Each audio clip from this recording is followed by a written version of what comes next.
Bon, nous sommes encore dans cette série qu'on a appelée Bonne Nouvelle, une série centrée sur l'Évangile. Et ce que nous sommes en train de considérer, c'est qu'il y a la bonne nouvelle, c'est les règlements de la source de nos problèmes, et les bonnes nouvelles qu'on pourrait considérer comme la guérison des symptômes de cette maladie radicale, basique, qui c'est notre séparation de Dieu. Et dans l'Évangile, dans la Bible, nous trouvons de la munition, des ressources pour guérir tous les symptômes qui sont là en train de gêner notre vie. Donc nous sommes sauvés par l'Évangile, mais l'Évangile est en train de nous restaurer progressivement. Et on avait considéré quelques vérités bibliques dans ces dernières semaines qui nous ont montré des bonnes nouvelles profondes et qui nous aident à comprendre comment dans l'Évangile nous trouvons la guérison des grands monstres qui gênent nos vies, surtout aujourd'hui. Donc on a considéré Jean 3,16, donc c'était le cœur de l'Évangile, et là on a trouvé vraiment cet amour de Dieu, comment mesurer l'amour de Dieu. On a compris vraiment qu'une des choses les plus importantes pour tout être humain, c'est cette conviction d'être aimé pour quelqu'un qui est totalement digne et aimé à l'extrême, à fond. On a trouvé dans l'amour de Dieu, on a trouvé vraiment cette bonne nouvelle majeure et centrale qui s'est affichée dans Dieu qui envoie son Fils unique. Ensuite, on a considéré l'anxiété. C'est une maladie de notre génération, une maladie très présente. Et on a considéré comment Jésus nous donne des ressources pour lutter contre l'anxiété.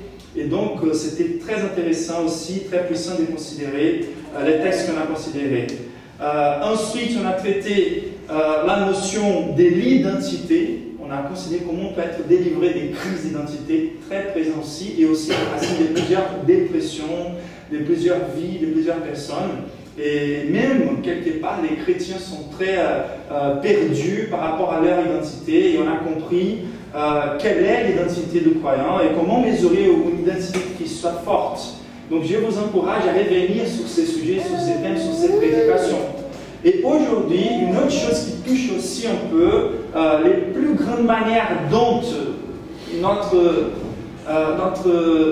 état de séparation des dieux gagne expression, c'est-à-dire comment on arrive à la compréhension que nous avons besoin de l'évangile, de la réconciliation. Ce sont par ces problèmes majeurs qui s'affichent dans nos vies.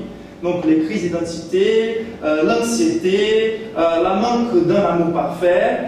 Et aujourd'hui, on va considérer la manque de signification, la manque d'utilité. C'est un problème très actuel. Nous vivons dans une génération qui arrive à donner des raisons pour pourquoi on doit s'occuper tous les jours, on doit s'élever de lit pour travailler, mais à la fin, on ne trouve pas vraiment une raison d'être. C'est très faible, les raisons d'être qui bougent les personnes aujourd'hui. Et donc, comment on peut quelque part mesurer notre utilité, notre raison d'être, notre occupation? Et cela passe vraiment par notre mission. Qu'est-ce que nous sommes là en train de produire chaque jour dans les quotidiens? Quelle est la signification de ma vie? Si demain je disparais de la terre, est-ce que les personnes vont me manquer? Et pourquoi les personnes vont me manquer? Si ce n'est pas à moi de choisir ce qui sera écrit dans ma tombe, qu'est-ce que les personnes vont se mettre d'accord pour écrire? Quelle est mon utilité? Quel était le but de ma vie? Qu'est-ce que j'ai produit vraiment? Et c'est par là qu'on commence à considérer pourquoi si tant de personnes qui aujourd'hui ont beaucoup plus que les rois n'ont jamais eu, même nous qui avons une vie basique aujourd'hui, on a plus de confort. Et même là, on trouve plusieurs des personnes qui sont dans la dépression et qui considèrent même les suicides. Et une de ces raisons passe par la notion d'utilité, de signification. Des fois, on est tellement attrapé par un péché qu'on a commis, un mal qu'on a fait à quelqu'un qui n'était pas réversible, et on se mesure par les mal qu'on a générés dans notre histoire. Et ce n'est pas une question de peser les biens ou les mal qu'on a fait, c'est vraiment une question de comment mesurer ma signification, mon but de vie. Et par là, on peut penser à la mentalité humaine, régulière, comment ils essayent de mesurer qu'est-ce que c'est une bonne occupation. Quelle est la bonne occupation? Comment je dois mesurer mon occupation, mon but de vie? Des fois, on pense que la bonne occupation, elle peut être mesurée par les prestiges qu'on peut avoir dans une occupation. Et par là, on peut penser à nos collègues de travail, à notre patron, à leur réputation. Et comme ça, on peut penser les occupations des prestiges. Et d'habitude, c'est plutôt la célébrité qui va nous dire qu'est-ce qui c'est plus prestigieux ou moins prestigieux. Ou qu'est-ce que la société s'est mise d'accord à plutôt valoriser au lieu d'autres choses. Et des fois, on est en train de valoriser nos vies et notre mission, notre utilité par rapport au prestige de notre métier. Des fois, on pense plutôt à la rémunération. Donc, je me rappelle très bien, quand j'étais encore chauffeur, on ne voyait presque rien. Mais j'ai eu l'opportunité de travailler comme doublé. Ça se dit en français, doublé Comment? Pour substituer quelqu'un dans les sports. Doublure. Doublure. Ok. Dans l'acteur. Et après cette expérience-là, j'ai mis presque rien pour faire ça. Mais après cette expérience, j'avais l'habitude de dire toujours, tu sais, j'ai déjà travaillé avec cette personne-là. C'était rien, j'ai même pas serré sa main. mais c'était pour faire du surf, faisant semblant que c'était lui. Et des fois, on est en train de se mesurer par là, par la célébrité des personnes qui travaillent avec nous, les prestiges qu'ils ont, pour qui on travaille. On pense à la rémunération des fois. On pense des fois, si on est un peu plus développé, on pense à l'éthique de notre travail, et ça c'est vrai. Donc j'ai un ami qui a réussi à gagner beaucoup d'argent. Il était en train de vendre quelque chose comme des vacances prépayées, quelque chose comme ça. Mais à la fin, il est venu ouvertement vers nous. C'est légal, c'est pas tort ce que j'ai fait, mais à la fin, je sens toujours la sensation que je suis en train de tromper les personnes par ce travail-là. Et donc, il a rentré dans une grande dépression, c'est pour ça qu'il est venu vers moi. Et donc, on considère l'éthique de notre travail. Quelle est la production, quel est les biens qu'on est en train de générer par notre occupation. On peut penser au plaisir qu'on peut trouver dans le travail. Donc, il y a toujours ceux qui vont préférer trouver les plaisirs que l'éthique, et ceux qui sont un peu plus paresseux qui vont préférer trouver la facilité qui est de l'argent. Et des fois, on essaye juste de mener la vie comme ça, en priorisant notre plaisir personnel. Donc, il y a plusieurs mesures, mais la grande question, c'est vraiment qu'est-ce qu'on apporte à la société. Plutôt plus tard, si on va poser la question, qu'est-ce que je suis en train de produire? Est-ce que c'est bon ce que j'ai produit? Est-ce que c'est éthique cette occupation? Et comment trouver vraiment une perspective pour comprendre quelle doit être ma mission dans ce monde? Quelle doit être mon occupation dans ce monde? Je peux trouver un lieu où toutes ces mesures-là sont satisfaites, où elles sont restaurées et bien organisées dans la bonne direction. Et donc la perspective biblique, elle va aller plutôt dans la notion, bien sûr, de la pertinence de nos vies. Elle va aller plutôt dans la notion de la bonté des choses qu'on produit. Ok? Et dans cette perspective-là, ce qu'on va trouver dans ces textes, c'est que Dieu nous a donné aux croyants, il a donné aux chrétiens l'occupation, la mission, la signification la plus excellente qu'on puisse imaginer. Et l'autre chose qu'on va considérer dans ces textes, c'est que nous sommes les seuls capables d'accomplir cette occupation.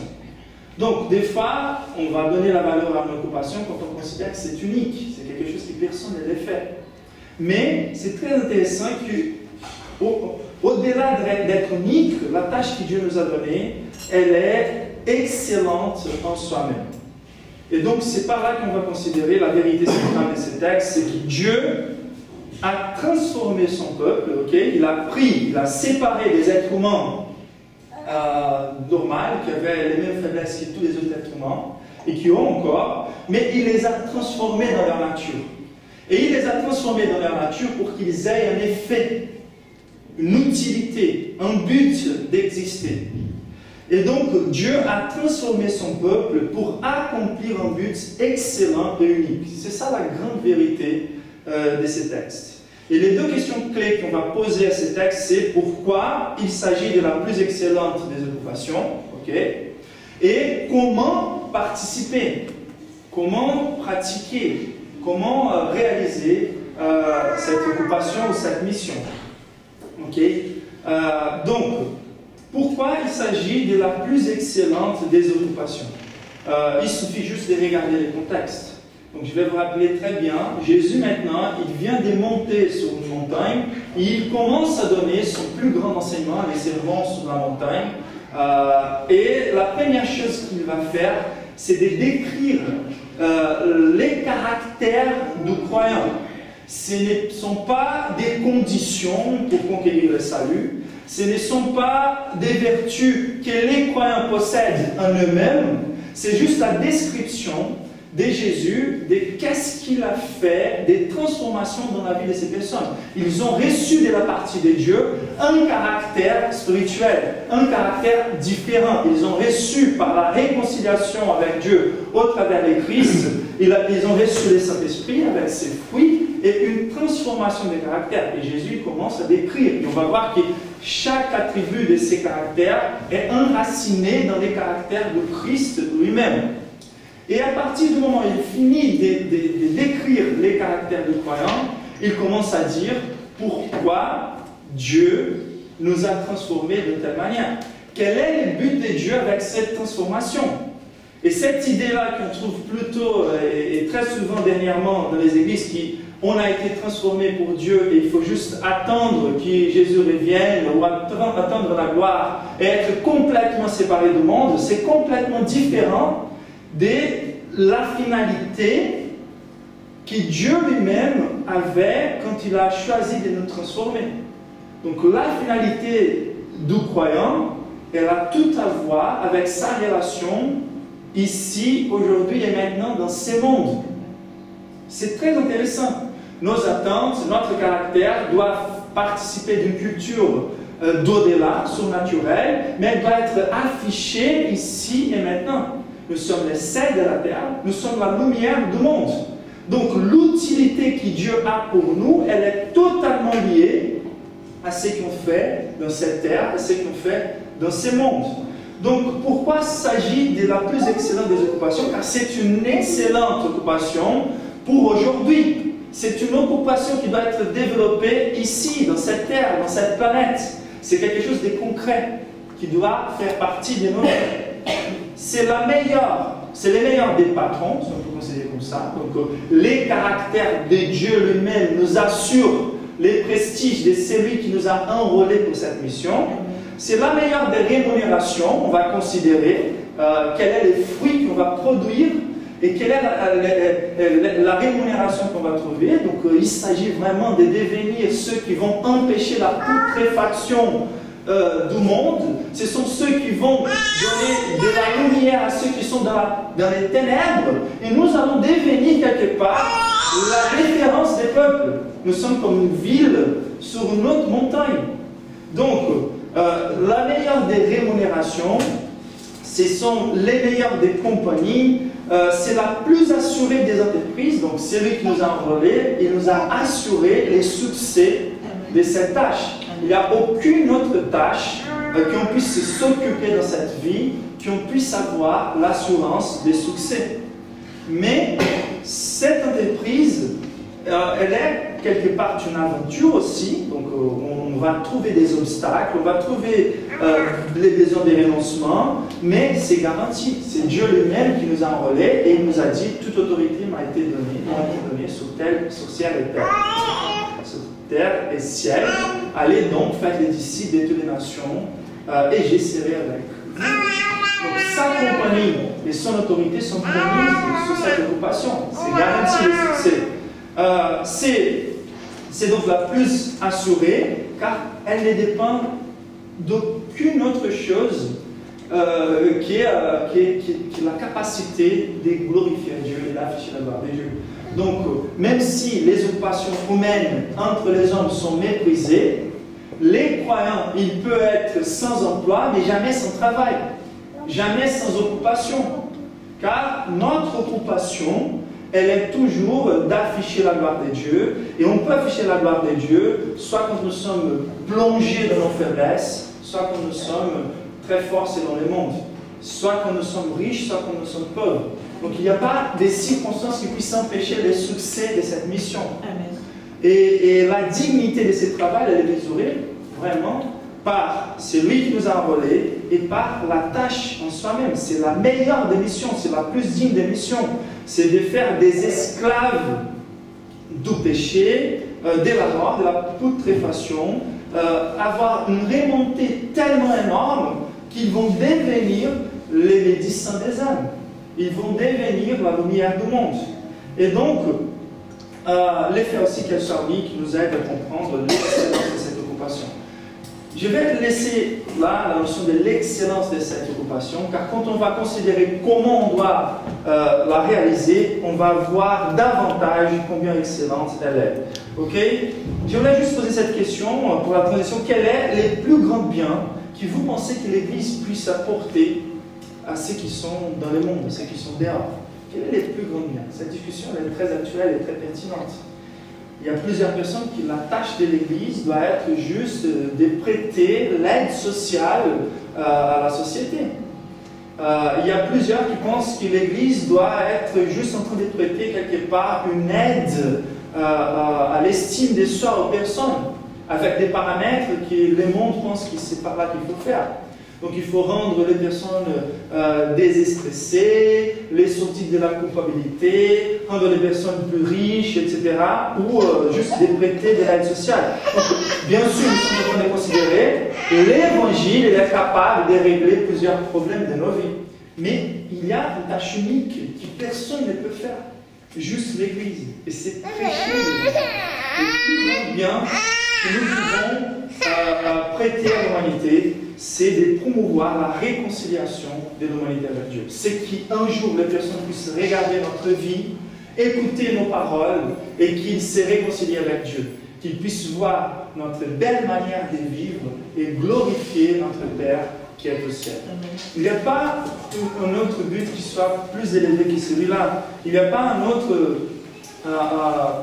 signification de vie qui soit plus élevée que celle-là. Donc, je ne sais pas quelles seraient vos réponses, mais nous sommes devant la réponse de Jésus lui-même. Jésus, il est en train de parler directement à ses disciples. Et il est en train de dire, vous êtes les sels de la terre. Est-ce que vous vous sentez comme les sels de la terre? Quand vous regardez en arrière, la façon dont les personnes vous traitent, l'influence ou les effets que vos vies causent dans la vie de ceux qui croisent vos chemins. Est-ce que cette vérité, elle peut être appliquée à ta vie aujourd'hui? Jésus, il se tourne vers ses disciples. Il n'est pas en train de dire, je veux que vous soyez. Il n'est pas en train de dire, je veux que vous faites des efforts pour devenir. Il est en train de dire, vous êtes. Il n'y a pas d'option. Vous êtes les sels de la terre. Soit vous n'êtes pas. Soit on est là, soit on n'est pas.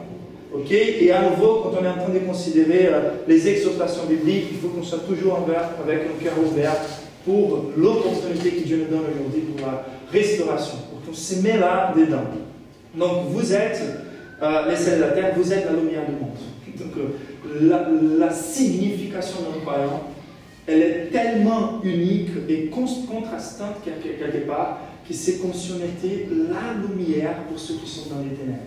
C'est comme si on était les freins, pour freiner la putréfaction de ceux qui sont dans les pourris.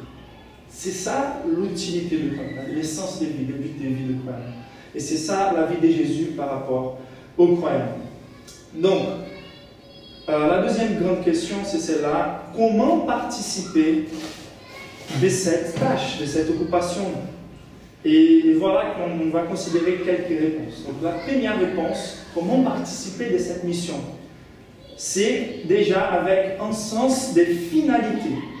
Ça veut dire la compréhension de mon utilité dans les mains de Dieu. C'est-à-dire, j'ai une finalité. J'ai un but pour vivre. Je ne suis pas perdu comme les êtres humains sont perdus aujourd'hui pour dire la vie ne fait pas de sens, je vais faire les carpe diem, je vais vivre aujourd'hui et maintenant et prendre le plaisir d'aujourd'hui et maintenant. Cette problématique-là ne font pas partie de la vie d'un croyant, d'un vrai croyant. Un croyant, il sait clairement quelle est son identité, quel est son but. Et c'est par là qu'il faut commencer. Et quelle est notre identité, quel est notre but, quelle est notre finalité? Nous avons une finalité très claire dans la mentalité de Dieu et dans le cœur de Dieu. Il nous a transformés avec un but. C'est pour ça qu'il nous maintient vivants. Pourquoi on n'a pas été télétransportés à la gloire une fois que nous nous sommes convertis? C'est pour accomplir une mission. Et quelle est cette mission? Verset 13 nous dit, vous êtes les sels de la terre. Verset 14 nous dit, vous êtes la lumière du monde et vous êtes une ville située sur une montagne qui ne peut pas être cachée. Donc, à nouveau, là c'est très important. Dieu, il est en train de dire, vous êtes, ok? Donc, il n'y a pas d'option. Vous avez été transformé. Vous avez reçu un nouveau caractère. Vous êtes un nouveau élément dans la société. Vous avez reçu une nouvelle nature. Et ce n'est pas une option. Si cette nouvelle nature fait partie de ton existence, certains effets seront aperçus. Certains effets, ils seront aperçus. Donc, les caractères décrits dans les béatitudes, l'humilité spirituelle, les pleurs pour les péchés, donc je sens la douleur du monde, je sens la douleur de la situation de vie des personnes qui sont perdues, je suis devenu doux, je ne suis pas en train de me défendre ou de me promouvoir car j'ai vu vraiment quelle est ma pauvreté et ma misère devant Dieu. Je suis devenu un pacificateur, donc mon but majeur dans la vie c'est de réconcilier les personnes entre elles-mêmes et surtout avec Dieu. Ok? Donc je suis devenu miséricordieux, je suis devenu pacificateur et je n'ai pas un problème que les persécutions viennent contre moi-même. Je suis devenu pur de cœur et maintenant les persécutions viendront car j'ai une nature différente. Cette nature peut bénir énormément les personnes et peut aussi gêner ceux qui sont encore plongés dans les péchés. Et leurs réactions seront de la persécution. Mais il ne faut pas oublier que dans tous ces attributs-là que Dieu nous donne, dans notre caractère, il commence par heureux. Heureux les persécutés, à cause de mon nom. Donc, quand on lance l'essai ou un antiseptique dans une viande qui est en train de pourrir, on va voir les convulsions quelque part qui vont prendre place, on va voir les types de... on dit en français, fond, on appelle ça fond, un mousse qui est là en train de montrer que les bactéries sont en train d'être tuées. Et quelque part, ça va être un peu comme ça nos relations avec le monde, avec la persécution qui va s'élever. Nous sommes là pour apporter l'espoir, mais des fois, nous sommes en train d'illuminer, de mettre au clair les péchés cachés. Et ça va donner des réactions. Mais nous sommes... Donc là, vous êtes, il n'y a pas d'option, vous êtes les sels de la terre, la lumière du monde. Voilà votre but, votre finalité, cette nouvelle nature que vous avez reçue, c'est pour accomplir ce but, c'est pour causer ces effets dans la société. Ok? Et vous seulement, ça veut dire, la Bible est très claire, Jésus est en train de se diriger à ses disciples. Donc, les disciples sont les seuls capables de fonctionner dans la société comme sel qui empêche de pourrir et comme lumière qui apporte la compréhension de nos faiblesses et quelle est la solution. La compréhension de comment s'en sortir de la maladie humaine. Nous sommes les seuls capables, car nous sommes les seuls qui ont connu l'Évangile et les seuls qui ont été transformés par l'Évangile.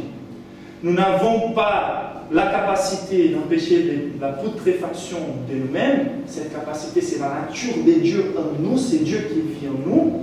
Et nous n'avons pas de lumière propre. Nous sommes un peu comme la lune quand on pense à notre lumière en Christ.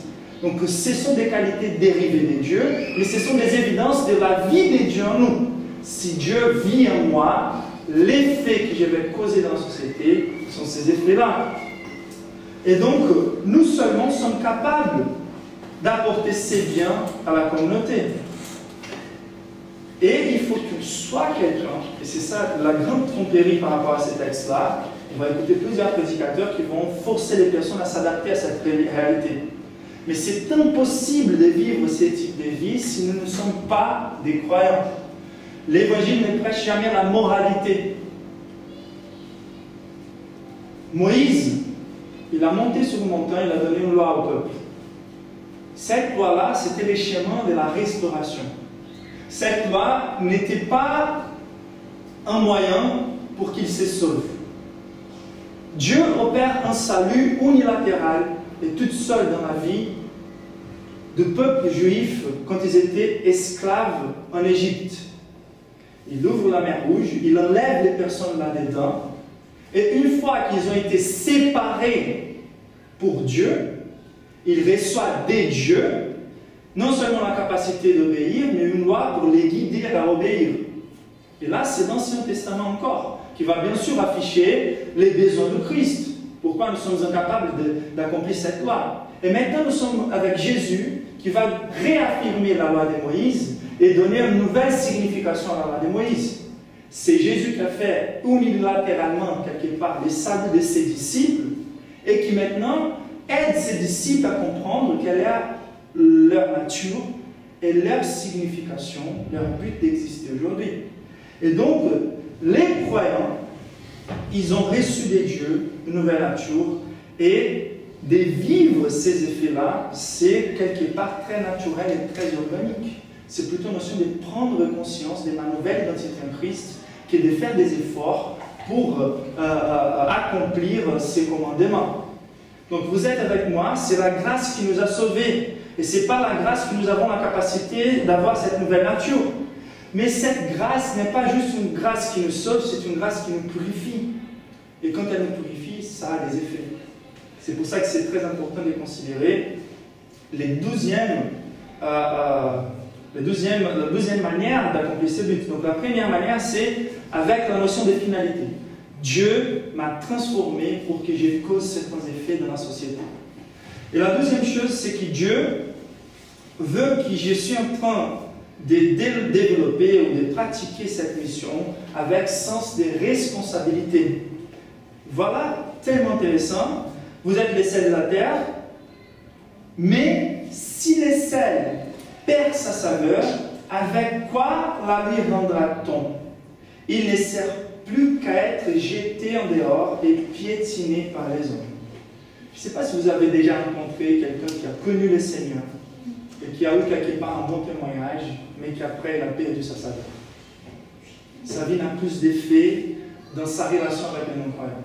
Et comme il est en train d'apporter les normes de l'Église ou les normes de Dieu, plusieurs personnes sont en train de mépriser l'Évangile. Donc la première chose, c'est les implications pour les perdus de ne pas vivre à l'auteur de notre identité, elles sont énormes. Ça veut dire l'Évangile va être méprisé à cause des hypocrites chrétiens ou à cause des chrétiens vrais qui ont perdu leur saveur. Qui donne la nouvelle nature? C'est Dieu. Qui perd cette nature-là ou qui va tâcher son identité? Ce sont nous. Nous avons reçu le Saint-Esprit, c'est à nous de faire des efforts avec le Saint-Esprit pour ne pas perdre notre saveur. Et une fois qu'on est en train de perdre notre saveur, ça veut dire cette distinction entre les non-croyants et les croyants. Quelle est la différence entre les non-croyants et les croyants? Il n'y a pas beaucoup de différences. Quand on les regarde, on ne voit pas beaucoup de différences. Pas du tout. C'est tellement différent. Tel comme la lumière est différente des ténèbres. Tellement différent. Tel comme le sel est différent de la viande qui pourrit. Tellement différent comme des êtres humains perdus et ceux qui sont maintenant des véhicules de l'habitation de Dieu.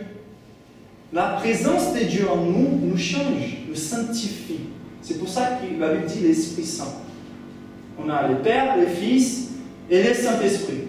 Et pourquoi on dit le Saint-Esprit? Le Père n'est pas saint ou le Fils n'est pas saint. Non, toute la Trinité est tellement sainte. Mais le Saint-Esprit, c'est par rapport à son activité majeure.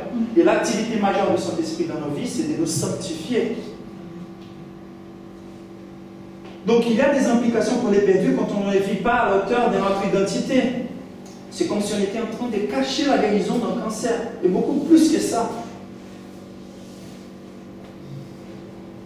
Mais c'est de rester très centré en nous. C'est comme si tout dépendait de nous. Et donc il y a d'autres motifs pour lesquels il faut faire cette œuvre avec responsabilité. C'est dangereux et nuisible de ne pas vivre à l'auteur de notre identité. Donc il y a des implications pour les perdus quand on ne vit pas à l'auteur de notre appel, de notre mission. Mais il y a des implications pour nous-mêmes. Et nous sommes méprisés. Celui qui n'a pas de citoyenneté dans ce monde, celui qui est dans les pires des conditions, c'est les chrétiens qui a perdu son identité. Les chrétiens qui s'est plongé à nouveau dans les péchés. Pourquoi? Car quand il vient à l'église, il ne se sent pas à l'aise. Et quand il est dans le monde, il ne se sent pas à l'aise non plus. Ils ne sont ni totalement acceptés ou adaptés dans leur réalité, ni totalement adaptés dans cette réalité, dans la présence de Dieu. Satan, il est toujours les premiers à nous faire des motivations pour pécher, c'est pas grave, mais il est les premiers aussi à nous accuser. Tu es un hypocrite. Et donc, il faut faire attention quand nous sommes en train de ne pas afficher cette capacité de salir la vie des autres. Donc, ça apporte la perte d'identité, la perte de la raison d'être. Ça implique l'inefficace dans la mission, car ça fait partie de l'être humain de donner des crédits à celui qui vit à l'auteur de celui qui prêche. Sinon, on est en train de couper la gloire de nos messages. Si je suis en train de parler d'un Dieu qui sanctifie, d'un Dieu qui purifie, qui nous donne la puissance pour vivre une vie belle, et après j'ai vu une vie complètement qui nie ce que je prêche, les personnes ne vont pas nous écouter. C'est pour ça que l'ordre est tellement importante. D'abord, nous sommes les sels de la terre. Donc notre présence frottée dans ces mondes, elle va générer les refrains, ça va freiner la putréfaction de la réalité des êtres humains, mais ensuite on est la lumière. Donc déjà, c'est dangereux et nuisible, mais c'est aussi illogique et folle. Donc Jésus continue. Une ville située sur une haute montagne ne peut pas être cachée. On n'allume pas une lampe pour la mettre sous un seau. Vous voyez que l'illustration de Jésus elle est complètement simple, mais tellement profonde. Moi, je suis là en train de me cacher, de cacher mon identité, de cacher ma réalité dans ce monde. Et on se rappelle bien, il y a beaucoup des moments où Jésus va dire l'arbre qui ne donne pas son fruit, il faut qu'elle soit coupée et jetée. C'est-à-dire, si on perd notre utilité, on va jouer beaucoup plus contre le progrès de l'évangile que pour le progrès de l'évangile. On a perdu complètement notre utilité. Et dans la mentalité des dieux, c'est comme s'il était en train de nous dire réveillez-vous, vous êtes les sels de la terre. Les personnes sont en train de marcher à large marche vers l'enfer. Elles sont déjà complètement perdues dans la réalité aujourd'hui, maintenant. Mais il y a encore un jugement beaucoup plus profond qui les attend. Vous êtes les seuls capables de freiner. Vous êtes les sels de la terre. Et vous êtes la lumière du monde. Ils sont complètement ténèbres. Vous pouvez prendre tous les philosophes de l'histoire de l'existence. Et la sagesse de Dieu, c'est folie pour eux. Et leur sagesse, c'est folie pour Dieu. Ça veut dire qu'il est plus simple des chrétiens. Il connaît la guérison de la manque de sagesse de toute l'histoire de l'humanité. Ils sont capables de raconter des informations. Ils sont capables de rassembler de la connaissance. Mais la sagesse, elle est différente. Nous sommes les seuls qui connaissons la vraie racine du problème de l'humanité et nous sommes les seuls qui connaissons les vrais antidotes, la vraie guérison. Le plus simple des chrétiens, il a plus de sagesse que les plus sages des philosophes. Car il connaît l'évangile. Il connaît la bonne nouvelle. Donc nous sommes la lumière du monde. Et voilà, nous sommes les sels, nous sommes la lumière. Et c'est comme si on était en train de nous cacher. À quoi sert la lumière? C'est pour allumer. C'est pour la mettre dans les lieux les plus hautes. C'est pour la mettre en évidence. Et la lumière qui est en nous n'est pas nous. C'est pas moi la lumière. C'est la nature de Dieu en moi. Donc ce que je dois afficher, c'est pas moi. En pensant qu'automatiquement, si les personnes me regardent, elles trouveront la lumière. Il faut afficher la nature de Dieu en moi. Mon identité en Christ. Donc il faut qu'on ait cette notion et ce sens des responsabilités. Il faut qu'on fasse des efforts pour maintenir et pour ne pas perdre notre identité. Et comment on peut ne pas perdre notre identité? Il faut fuir de l'apparence du mal. Il faut faire des efforts pour nous sanctifier. Il faut utiliser les moyens de grâce. Il faut lire la parole de Dieu constamment. On peut penser à la lumière à cette époque-là, c'était une bouteille d'huile et après les feux qu'on mettait devant. Donc on pourrait penser que l'huile, c'est comme si c'était nos prières et la parole de Dieu comme si c'était la lumière. C'est une illustration de Roy Jones pour comprendre ces textes. Et c'est une bonne illustration, car il faut qu'on maintienne notre saveur. par les influences du Saint-Esprit dans nos vies. Maintenir les contacts avec l'Église, les moyens de grâce que Dieu nous a donnés. Et donc, il faut qu'on fasse attention à ne pas perdre notre saveur. La troisième manière d'accomplir ce but, c'est avec l'essence des privilèges. Donc, à nouveau, là c'est très clair, nous sommes les sels de la terre, la lumière du monde, la ville située sur la montagne. Et à nouveau, nous avons reçu une nouvelle nature, nous sommes heureux pour posséder cette nature.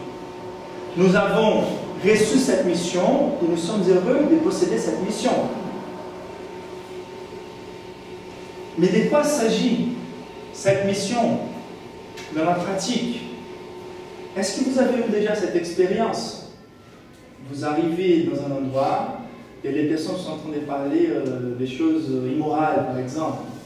Et quand elles voient que vous arrivez, elles changent un peu les sujets. Ils savent que vous êtes chrétien quelque part. Ce n'est pas à cause de la moralité. Vous êtes accessible. Et c'est par là qu'il essaie, il va quelque part désarmer les personnes pour continuer leur vie dans un chemin d'autodestruction. Leur vie, elles sont moins mal une fois que ces personnes t'ont connu. Elles ont passé à admirer quelque part la manière dont tu vis, à cause juste de ton frottement dans les mondes, des sels frottés dans la viande. Et donc, il faut que notre contact avec le monde soit présent. Il ne faut pas qu'on soit des extraterrestres. En même temps, une fois que nous sommes là, il faut que la différence soit visible, même si on est en train de rien dire. Et notre manière de vivre va les stimuler à ne pas prendre des décisions vers l'autodestruction. Ensuite, on aura l'opportunité de témoigner. Mais quelles sont les raisons? Pourquoi il vit comme il vit?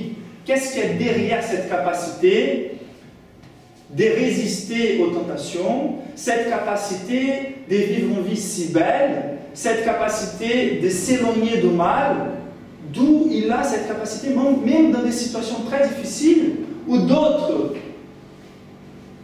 auraient choisi un chemin plus facile. Pourquoi ils ont cette capacité? Et là, il nous donne un peu plus d'opportunité de partager, d'apporter la lumière. Et là, on est en train d'apporter la lumière, ça veut dire d'améliorer leur vie. Ils vont suivre nos conseils. On va apporter de la lumière dans leur vie. Ils vont comprendre mieux quelle est la source de leurs problèmes. Et au fur et à mesure, on va être les sels, on va être la lumière, et on va devenir un refuge pour cette personne. Ça veut dire, s'il y a beaucoup de non-croyants autour de nous, des fois, ils vont être en train de nous persécuter. Mais quand ils ont des problèmes graves, quelque part, ils vont nous trouver. Et des fois, ils viennent tout seuls, mais il faut qu'on soit toujours accessible.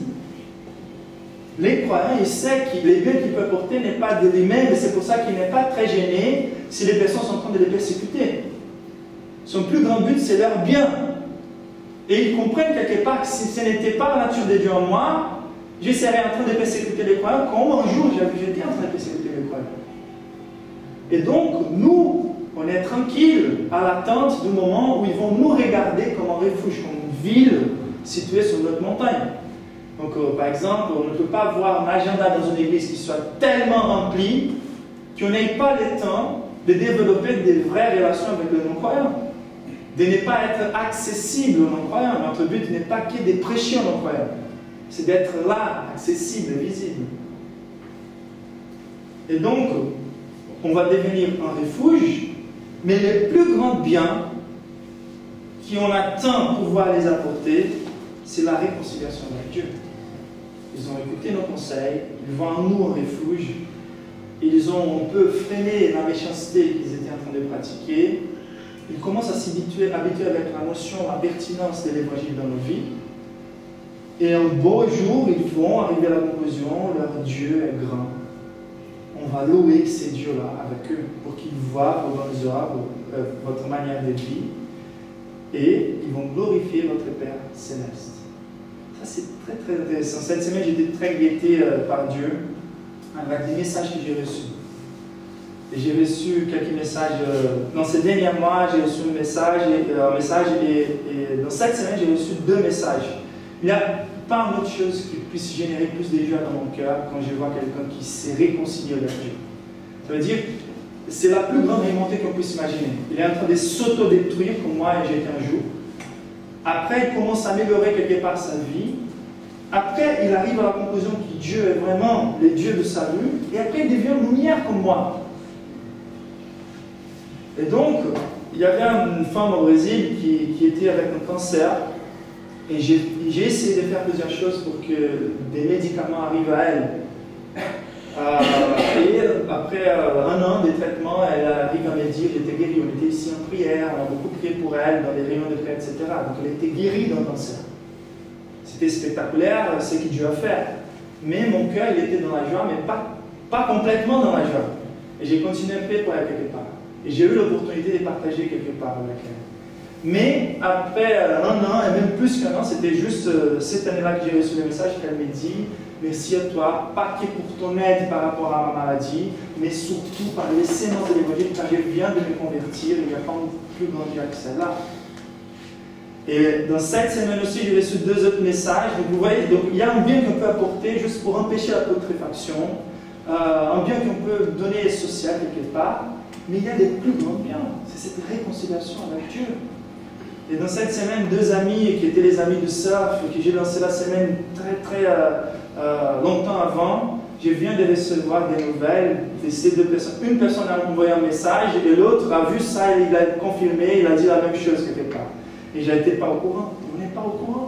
Ils sont juste en train d'observer nos vies, de capturer nos témoignages. Les paroles commencent, sont gardées dans leur cœur et un jour Dieu va le faire possible. Et notre occupation, c'est de le faire. Et c'est beau, il n'y a pas un plus grand joie que celle-là. Donc il faut qu'on ait l'essence des privilèges. Ce sont ces histoires-là, les personnes qui étaient en train presque d'enlever leur vie. Des suicides qui étaient décidés à enlever leur vie. Et ils écoutent l'évangile. Et tout a changé. Les familles qui ont les mariages restaurés, des trafiquants qui laissent leur vie. Donc ce sont ces types. Comment mesurer ces types d'utilité dans la société? Comment mesurer ces types de biens qu'on peut apporter à la société? Il n'y a pas quelque chose qui puisse nous donner plus de privilèges que ça. Et la dernière chose qu'on va considérer, c'est la notion d'avoir l'intentionnalité.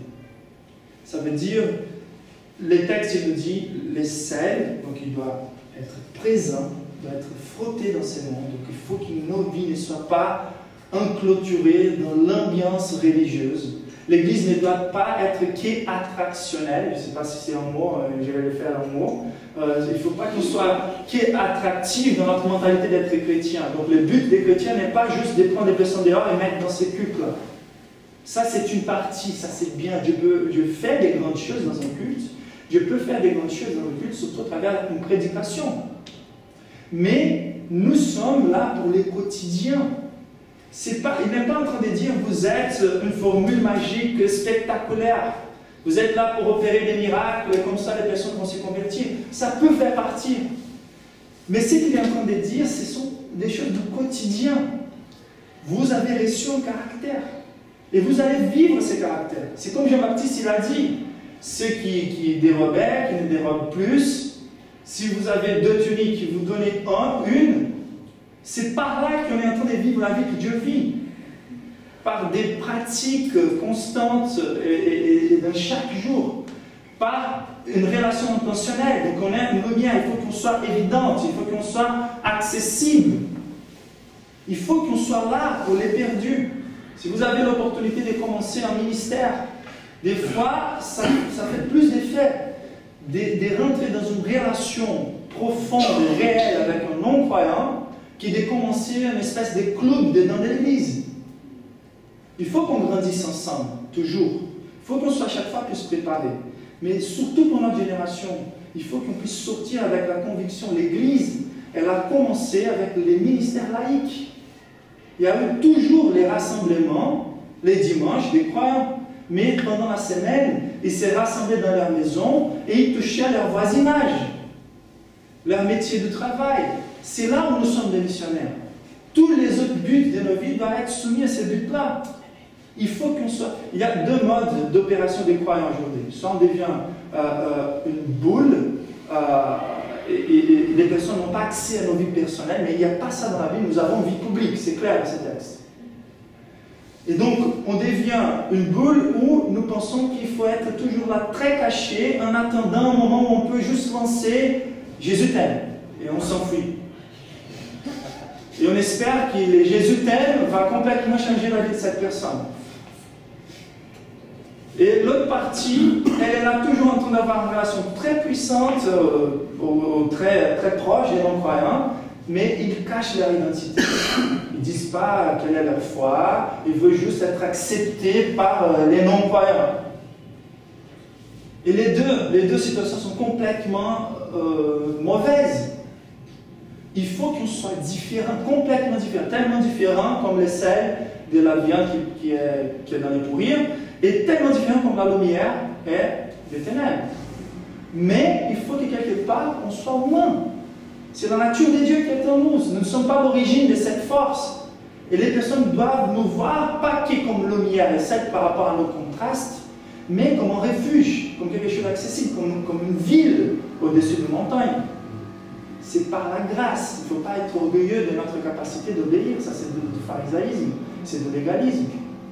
Et donc, il faut qu'on soit très intentionnel par rapport à la façon dont on va s'engager avec les personnes. Garder nos différences, mais garder notre similarité, notre humanité. Et comment mesurer? Là, il faut faire très attention, on va finir par là. Mais comment trouver l'équilibre? Comment trouver l'équilibre entre mettre nos bonnes œuvres en évidence et ne pas tomber dans l'auto-idolâtrie? Il y a pas mal de passages. Jésus nous dit aussi, c'est qui ta main droite fasse, qui ta gauche ne sache pas. Mais ici, c'est très clair que notre nature est tellement différente qu'il faut qu'on soit en évidence. Dieu, il a été intentionnel quand il nous a transformés. Et comment on peut arriver? Cette semaine, j'ai reçu une nouvelle très triste. Un pasteur très fort, les grands-fils de Billy Graham. Lui, il est un pasteur de l'église méga church, très grande, etc. Et lui, il a tombé, il a failli se suicider. Et j'ai pu participer d'une conférence où il a prêché. Et il avait vraiment vécu une vie très difficile avec la pression de legacy, la pression de l'égalisme, de l'héritage de son grand-père. Ça veut dire que c'était un environnement religieux, donc il s'est plongé dans les drogues, etc. Et c'était beaucoup de pression pour lui. Et à la fin, il a connu la grâce de Dieu. Mais c'était une grâce complètement extravagante. Et c'était une grâce qui, même pour moi, qui vient d'un background de surf, très libéral, je ne suis pas né dans l'église, mais même pour moi, c'était un peu gênante. Et moi, je comprends comme ça. La Bible, elle nous met en phase pour prêcher cette grâce. Tous seront acceptés, peu importe leur point de départ. Les pires de la terre, tous ont de l'espoir. C'est pour ça qu'on ne doit pas cacher notre histoire, notre passé. Les violences qu'on a souffert, les mauvaises œuvres qu'on avait faites, car quand on est en train d'afficher ça, on est en train d'afficher les monuments qui nous sont devenus pour Dieu. Je n'ai pas honte de dire aux personnes que j'étais élevé par ma mère et mon père il était un trafiquant. Et je vois la grâce de Dieu, je n'ai pas honte de dire les mauvaises choses que j'ai faites, car la puissance de Dieu se manifeste au travers de ma vie. Les plus forts, les péchés avaient se manifesté avant, c'est comme Paul il dit, j'étais le pire des pécheurs. Mais là où les péchés avaient abondé, la grâce elle a surabondé pour que tous aient l'espoir. Et on doit mettre nos vies au clair, afficher la glorieuse œuvre de Dieu qu'il a fait dans nos vies. Et de ne pas cacher ces choses-là. Et donc, comment trouver l'équilibre? Car lui, il avait développé cette notion de grâce, et il a prêché cette notion de grâce, mais pour moi, c'était cette notion qui met beaucoup d'emphase dans une grâce tellement extravagante pour les dedans, et pas que pour les dehors. Mais dans la Bible, on voit une grâce qui sauve, qui doit être mise en emphase pour ceux qui sont dehors, mais une grâce qui sanctifie, qui doit être mise en emphase pour les dedans. Mais nous avons déjà cette puissance pour nous sanctifier. Et c'est par là que le sel sera affiché. Et comment donc maintenir cet équilibre? La réponse elle est là pour qu'il glorifie votre Père qui est au ciel. Donc le but, ce n'est pas moi. La force n'est pas moi. Donc si je suis en train de mettre en emphase, si je suis en train d'afficher, donc il y a ceux qui désirent être en emphase, qui désirent être en évidence, qui désirent devenir des célébrités dans les métiers croyants. Mais ceux qui sont des vrais croyants, ils ont une crainte. Ils ne se sentent pas capables, mais par une notion de responsabilité, ils ne se cachent pas. Ils prennent la responsabilité. Ils montent dans un pupitre. Ils vont prêcher l'évangile. Pas car ils veulent la visibilité. Ils vont se préparer. Pourquoi? Car ils savent que les personnes ont besoin de cela. Et c'est le but de Dieu de mettre l'évidence l'œuvre des croyants. Donc il faut qu'on garde ces buts, que Dieu puisse être glorifié au travers de nos vies. Je voulais vous inviter à la prière. Je voulais vous inviter à vous lever. Et je voulais qu'on dirige nos prières dans deux directions basiques principales. Donc c'est un texte clairement dirigé aux croyants. Les non-croyants n'ont pas la capacité d'avoir cette utilité. Mais au cœur de cette mission, c'est l'invitation pour que les personnes qui n'ont pas aujourd'hui un but de vie qui soit digne, qui soit excellent, qu'ils sachent que cette mission, c'est vraiment une invitation pour qu'ils aient une vie avec un but excellent, avec une signification excellente. Donc pour ceux qui ne sont pas encore croyants, de considérer la mission des chrétiens, c'est une invitation. Toutes les personnes peuvent devenir celles de la terre et lumière du monde. Et pour nous qui nous considérons croyants, que Dieu puisse nous restaurer notre identité, qu'on puisse être à l'œuvre pour accomplir ces buts glorieux. Seigneur, il n'y a pas comment trouver, Seigneur, une mission plus belle que celle-ci, Seigneur. Dans tous les sens, Seigneur, cette mission est excellente, Seigneur. Dans tous les sens. Seigneur, la beauté de ton caractère est affichée. C'est étonnant, c'est incroyable, c'est comme tu as choisi, Seigneur, d'afficher ta gloire au travers nous, dans les quotidiens, au travers les vies qui se croisent, Seigneur. C'est étonnant de savoir que nous, qui étions esclaves du péché un jour, Seigneur, nous avons la capacité de déchaîner les personnes de l'esclavage du péché, d'une vie autodestructive, Seigneur. Seigneur, nous te prions, Seigneur, que tu puisses apporter l'essence des privilèges dans nos vies, qu'on puisse être intentionnel dans notre manière de vivre. Seigneur, le plus grand amour qu'on peut afficher aux personnes qui sont autour de nous, Seigneur, c'est de les prêcher l'évangile avec nos vies et avec nos paroles, Seigneur.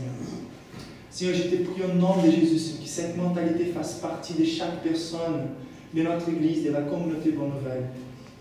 Seigneur, je te prie au nom de Jésus que tu nous donnes de l'opportunité, Seigneur.